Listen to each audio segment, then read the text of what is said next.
Boom. Hello, welcome to this edition of Ring Takes. Here, we've been on a little bit of a break, of course, but we felt like after a little bit after WrestleMania, things had kind of slowed down with wrestling, and then all of a sudden this week, everything started going guns blazing. Of course, with the Raw that happened. Of course, I'm joined by Brian and Lewis as always. Thank you guys for joining me. Um, Raw went off without a hitch. Triple H came out and discussed the new championship belt that's going to be happening here, especially with Roman Reigns, the draft coming up. Roman Reigns basically having control of those two belts that have deprived the brand split, of course, one brand over the other. Introducing a new World Heavyweight Championship belt that will be defended at Night of Champions, which has kind of replaced the King of the Ring, Queen of the Ring tournament for now.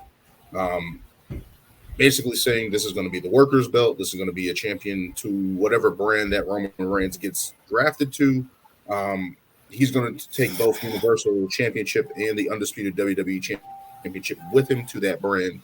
And we will see this new World Championship belt, of course, to that brand, whichever Roman Reigns doesn't go to. What are your guys' thoughts on the belt so far? You can go ahead, Lewis. I mean, I like that we got a new belt, and of course, my camera shuts off as soon as I start talking. I mean, you guys can still hear me, right? Yep. We're live, pal. Yeah. Okay, there it is. Yeah, I mean, I'm happy that finally they're splitting up the belts. As far as the design, it's not my favorite, but at least we're getting like a gold belt. Obviously it refers back to the World Championship belt, which was definitely one of my favorite belts. That was like a for sure championship belt caliber, for its time. And I get they're like trying to pay homage, but I still just hate that giant W smacked right in the middle. Like you still had to keep that same concept of like right in the middle. Like you couldn't at least make it a little bit smaller. Like it's just but whatever. This is Brandon, man. I know, but I mean, come on, you go from a big ass W on the fucking belt to now still big as shit with gold. I mean, whatever.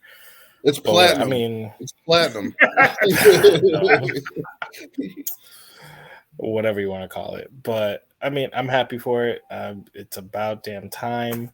I wasn't sure how they were going to go forward with this whole, and what I'm also interested is they haven't mentioned anything about the tag belts either, which, I'm assuming is probably going to happen the same thing. Maybe we'll get new tag belts.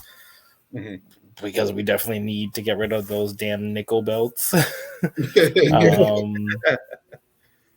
But I'm happy to see how it's gonna go. Two belts is the way to go. You create more stars, create more storylines. Yes, the bloodline has been running shit crazy and it's been great, but I think after WrestleMania it's time. And with this draft, hopefully we get that.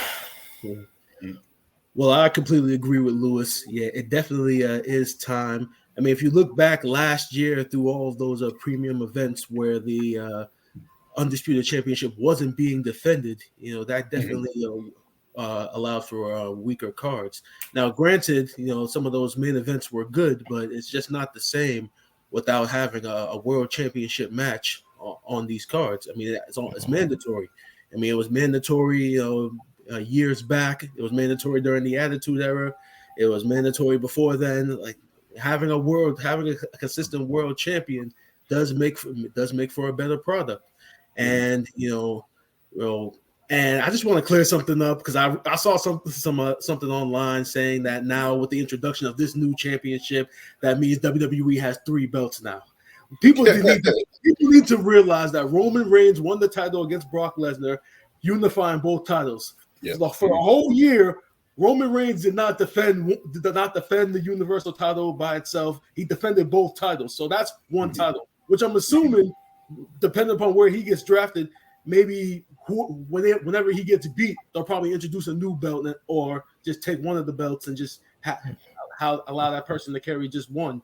Mhm. But I'm surprised how people were that confused about it. I'm like, it's not that complicated. There's not it three really belts. is. It really isn't that complicated. I mean, you never defended the one title. You always defended both titles. Yeah. So he did that for a full year. So I don't understand the confusion either.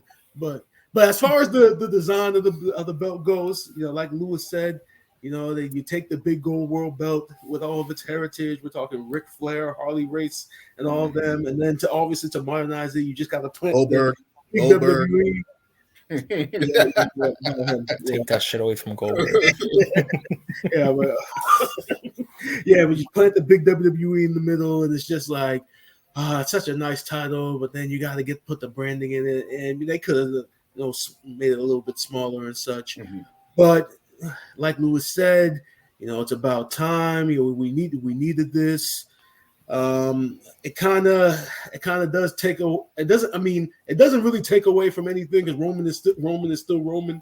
But him being on another show, I kind of do like the concept of having a traveling world champion. But we all know what Roman's schedule is and such, and how he will only have limited appearances and such. But now we get a consistent world champion. So moving forward, I'm looking forward to that. Just to say about the whole, and the only confusion about the whole two belts thing, I get it. He's unified them, but so is his belt the unified universal title, or is it the WWE whatever WWE champion, universal heavyweight champion? He's both. So is he going to pick which one he wants? WWE champion. This is the world. Get rid of the universal. The universal sounds so stupid. They got to figure out what to do with it, right? The undisputed universal championship. That's because technically he has the original WWE belt. Yeah. So like the universal thing, they should probably get out of that and then probably just go back to WWE champion and then go to World Heavyweight Championship. You know what I mean? He's not fighting under other universes, so it's like, why the hell are we calling it a fucking universal belt? Like, it's a belt for the fans. That's what a belt is in general. Guardians of the Galaxy. Specifically, defended everywhere. Groot. But yeah, how I felt about the belt, I did like the belt. I do like the paying homage to all the WCW, the big gold belt. Especially you think about Ric Flair as Rick Rude, all these other guys that Harley Race, Bill Goldberg, DDP, Sting, all those guys who held that belt, and especially when it came over to Raw in 2003 when it was given to Triple H. So you think about that lineage, that belt was like the standard belt. Even I thought that belt was better than the double winging eagle belt for WWF. Yeah. Like, I'm sorry to cut you off. I just want to remember Triple H given, not earned. Was he? Continue. Yes, he was given that belt. I just wanted to bring that up because I remember that as a kid saying, "Yo, he didn't even beat nobody. Why is he just giving it to him?" Like. But Eric Bischoff gave him the belt. He was the number one guy on that brand, and Brock Lesnar split. Earn it, but anyway, I'm sorry, Daniel. But just looking at the history of that belt and what it represents, it's cool that they brought it back. It always looked like it stood out from different belts, from like boxing, UFC, all those other stuff. It defined what wrestling was, in my opinion, in terms of being the top guy, right? But as you guys said, the big WWE logo slapped in the middle.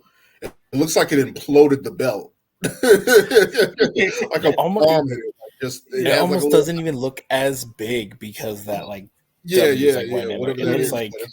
it's a smaller title. I don't know. So it definitely takes away from it a little bit. But again, I like the overall belt. I like the idea of the belt, and especially just the potential matchups that we can have and what they're going to be doing.